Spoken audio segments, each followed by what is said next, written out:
नमस्कार, मैं अशोक कुमार पांडे और स्वागत है आपका टीसीएच पर। बरेली में एक ऐसी घटना हुई है जो योगी सरकार के लिए एक बहुत बड़ा सबक भी हो सकती है, तमाचा भी हो सकती है। लेकिन हमने देखा है कि सरकारों के ऊपर सुप्रीम कोर्ट, हाई कोर्ट, किसी का असर नहीं है। कानून, संविधान सबको ताक पर रख दिया गया है।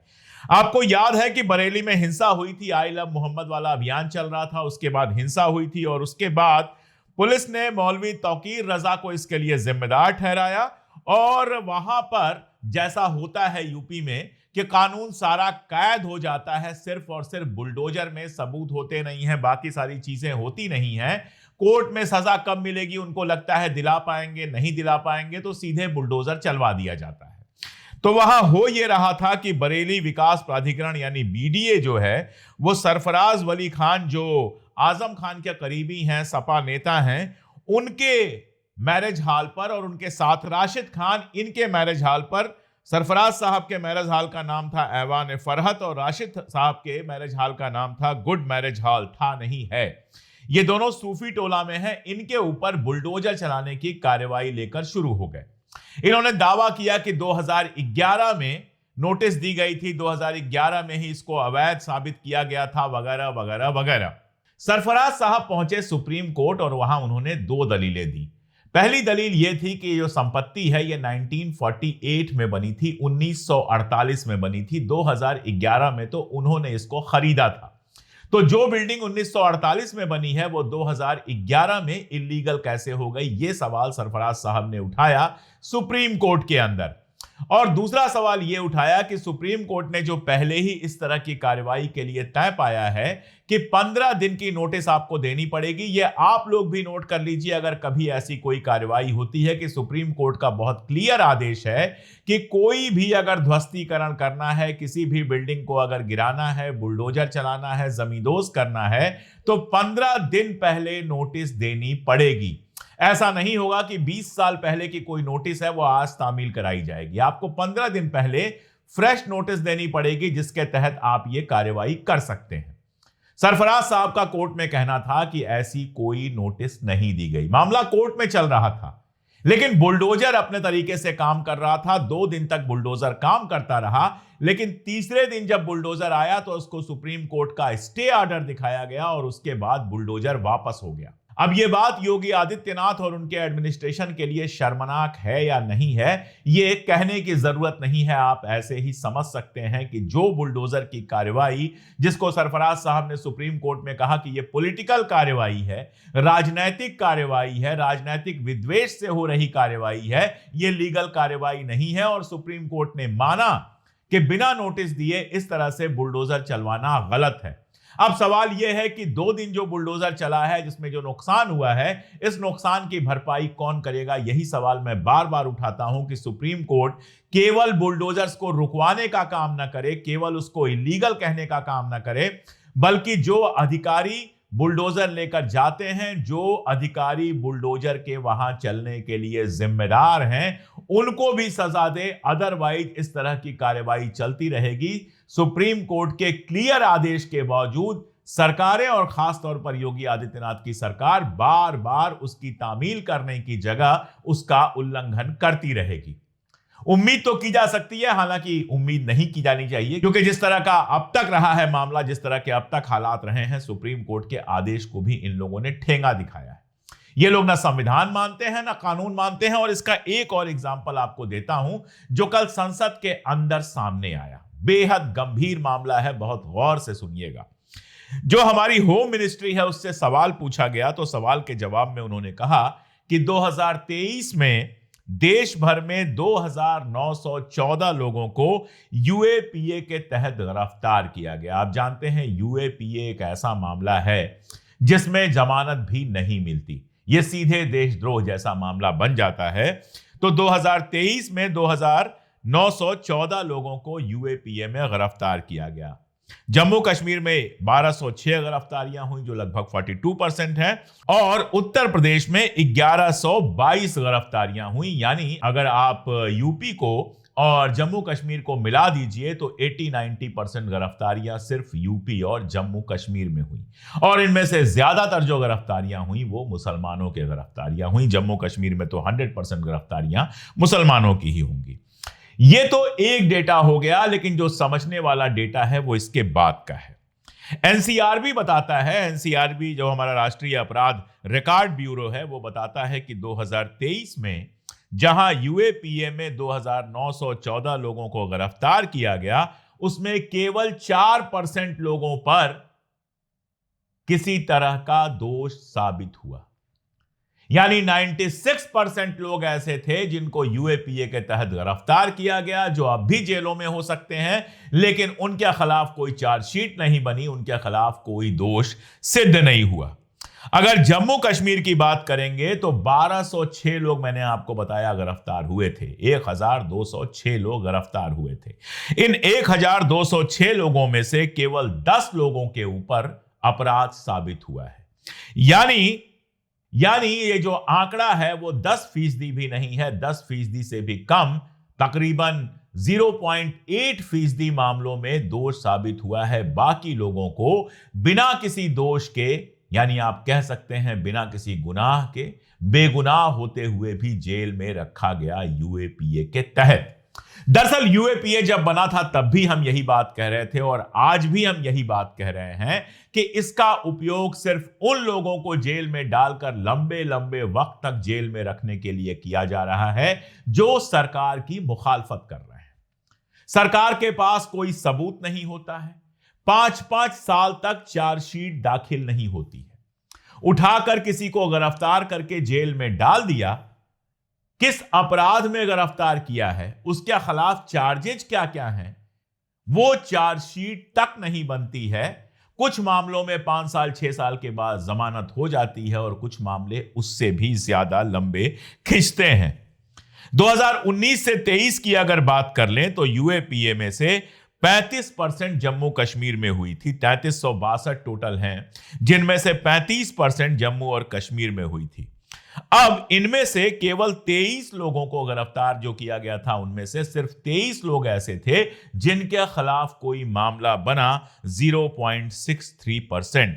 अगर यूपी की बात करें तो 2019 से 23 में 2805 गिरफ्तारियां हुई हैं, यानी 2019 में अकेले पिछले 3 सालों से ज्यादा गिरफ्तारियां की गई हैं इनकी सरकार दोबारा से बनने के बाद। और ये जो गिरफ्तारियां यूपी में हुई हैं उसमें केवल 8% लोग दोषी पाए गए हैं, बाकी 92% लोगों को कई कई साल जेल में गुजारने के बाद छोड़ दिया गया है। और आप रिकॉर्ड देखिए, इसमें सबसे बड़े जो नाम होंगे और सबसे लंबे वक्त तक जेल में रहने वाले नाम होंगे, वो सारे के सारे मुसलमानों के नाम होंगे। डेटा मैं आपको लगातार देते जा रहा हूं, और भी दे सकता हूं, लेकिन सिर्फ डेटा से बात नहीं बनेगी। असल बात यह है कि अगर 100 लोगों को गिरफ्तार किया जाता है तो बमुश्किल 8 लोग ऐसे होते हैं जिनके खिलाफ कोई अपराध साबित होता है। मैं आपको कुछ एग्जाम्पल देता हूं, वो ज्यादा कायदे से समझ में आएंगे। अगस्त 2012 में महाराष्ट्र एटीएस ने 5 लोगों को गिरफ्तार किया और यूएपीए बाद में उनके ऊपर लगाया गया। 2012 की बात कर रहा हूं। 9 साल बाद, पूरे 9 साल बाद 2021 में कोर्ट ने मोहम्मद इलियास और मोहम्मद इरफान को सभी आरोपों से दोष मुक्त कर दिया, बेगुनाह कहा। लेकिन 9 साल वो जेल में रहे। इस 9 साल के बीच 2019 में बेल जरूर मिली एक बार इरफान को, लेकिन एनआईए ने फिर उसमें फच्चर फंसा दिया और फिर से वो जेल में चले गए। यानी 9 साल वो जेल में रहे, और यूएपीए के तहत 9 साल जेल में रहने के बाद कोर्ट कहता है उनके खिलाफ किसी तरह का कोई सबूत नहीं है, वो पूरी तरह से बेगुनाह है। अब इन 9 सालों में आप समझ सकते हैं कि किस तरह से उनकी जिंदगी और उनका कारोबार दोनों तबाह हो चुका है। और मुसलमानों का तो मामला है ही, साथ में उनका भी मामला है जो मुसलमान तो नहीं है लेकिन इस सरकार के खिलाफ हैं। सबसे बड़ा एग्जाम्पल है सुधा भारद्वाज का।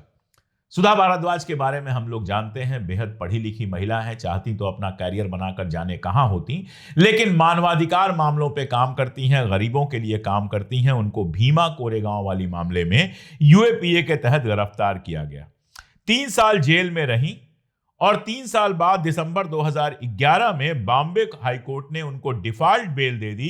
कोर्ट ने कहा कि कानून का उल्लंघन करके, कानून ने जो प्रावधान दिए हैं उनका उल्लंघन करके बहुत लंबे समय तक उनको कैद में नहीं रखा जा सकता। हालांकि इतने किस्मत वाले जो हैं वो वरवरा राव नहीं रहे, जिनको 2018 में यूएपीए में गिरफ्तार किया गया था। 82 साल की उनकी उम्र थी, हेल्थ की तमाम सारी प्रॉब्लम थी। उनको 2021 में 6 महीने की चिकित्सा बेल दी गई। कहा गया कि चिकित्सा कराने के लिए, अपना इलाज कराने के लिए उनको बेल दिया जाए। केरल के पत्रकार सिद्दीकी कप्पन का जो मामला है यूपी का, वो सबसे भयावह और सबसे खतरनाक मामला है। 5 अक्टूबर 2020 को वो जा रहे थे यूपी, हाथरस में जो कांड हुआ था रेप और हत्या का, उसको कवर करने के लिए। कवर करने से पहले ही उनको रास्ते में गिरफ्तार कर लिया गया। एक खबर को कवर करना जो था उसको देशद्रोह बना दिया गया और यूएपीए के साथ साथ उनके ऊपर कई सीरियस एलिगेशन लगाए गए, जिसमें राष्ट्र विरोधी गतिविधि, सांप्रदायिक हिंसा भड़काना, और कहा गया ये पॉपुलर फ्रंट ऑफ इंडिया से जुड़े हुए थे। इनको गिरफ्तार किया गया। 28 महीने की कैद के बाद सितंबर 2022 में यूएपीए मामले में बेल मिली, लेकिन जेल से रिहा नहीं हुए क्योंकि उनके ऊपर बहुत सारे केस लगाए गए थे। उसके बाद इलाहाबाद हाई कोर्ट ने दिसंबर 2022 में मनी लॉन्ड्रिंग केस में बेल दे दी। फरवरी 2023 में जाकर, यानी उसके भी 1 साल बाद, सिद्दीकी कप्पन रिहा होते हैं।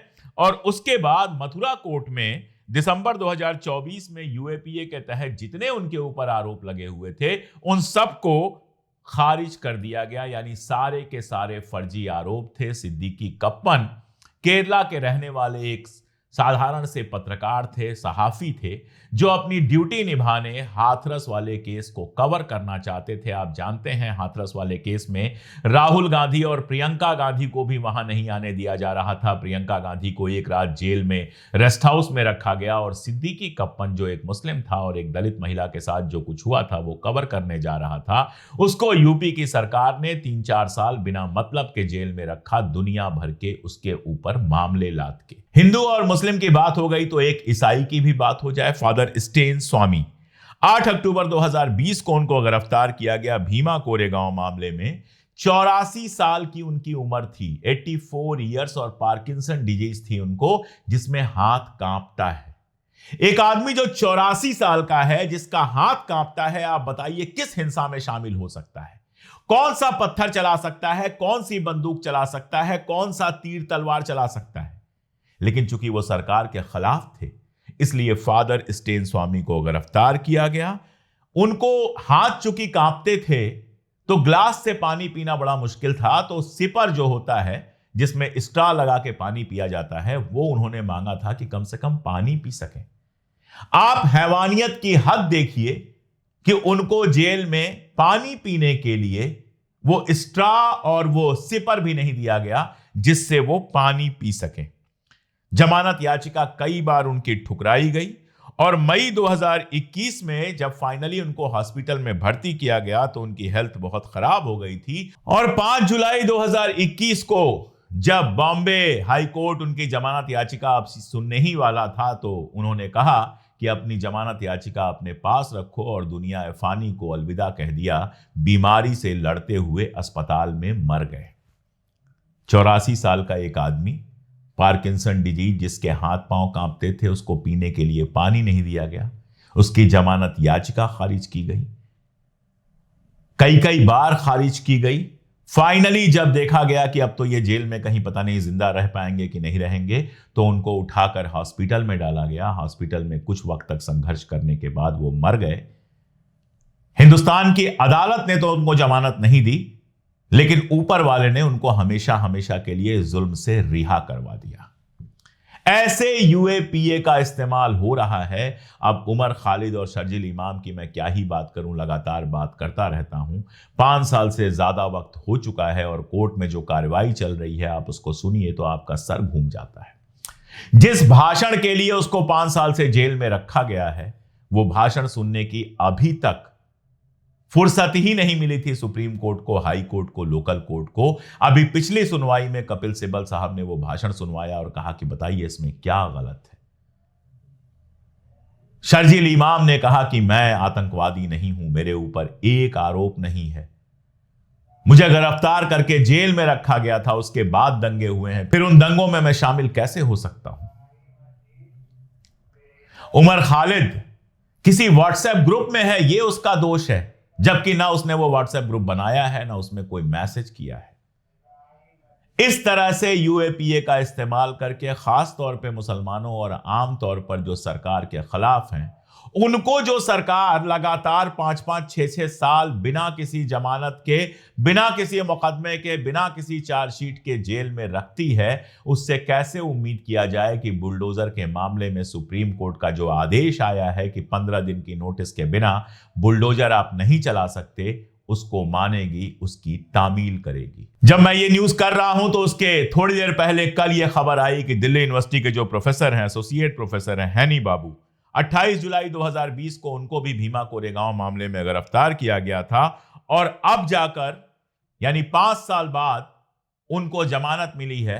कहा यही गया कि 5 साल में आप उनके खिलाफ एक चार्जशीट नहीं बना पाए तो फिर जेल में कैसे रखेंगे। लेकिन कोई पूछे कि 5 साल तक एक बेगुनाह को जेल में रखकर जो तकलीफ दी गई उसको और उसके परिवार और उसके दोस्तों को, उसकी कीमत कौन चुकाएगा। जिन बुलडोजरों ने लोगों के घर तोड़ दिए, लोगों के सपने तोड़ दिए, लोगों के बच्चों को बेघर कर दिया, उन बुलडोजरों को चलाने वाले जो जिम्मेदार लोग हैं, उनको सजा कौन देगा। मैं बार बार यह बात कहता रहूंगा कि सुप्रीम कोर्ट जब तक ऐसे प्रावधान नहीं बनाएगा कि गलत जांच करके, फर्जी जांच करके, गलत तरीके से बुलडोजर चला के, गलत तरीके से लोगों को गिरफ्तार रख के 5-5 साल, 7-7 साल, 10-10 साल उनकी जिंदगी बर्बाद कर देने वालों के खिलाफ जब तक कार्रवाई नहीं होगी, तब तक सरकारें ऐसी ही हरकतें करती रहेंगी, जिसको चाहेंगी उसको जेल में डालकर उसकी जिंदगी तबाह कर देंगी। पता नहीं सुप्रीम कोर्ट के कानों तक हमारी बात कभी पहुंचेगी या नहीं पहुंचेगी, लेकिन आप तक तो मैं अपनी बात पहुंचा ही सकता हूं, तो पहुंचा रहा हूं। जुड़े रहिए हमारे साथ, देखते रहिए हमारे वीडियोस। आज के लिए इतना ही, बहुत शुक्रिया।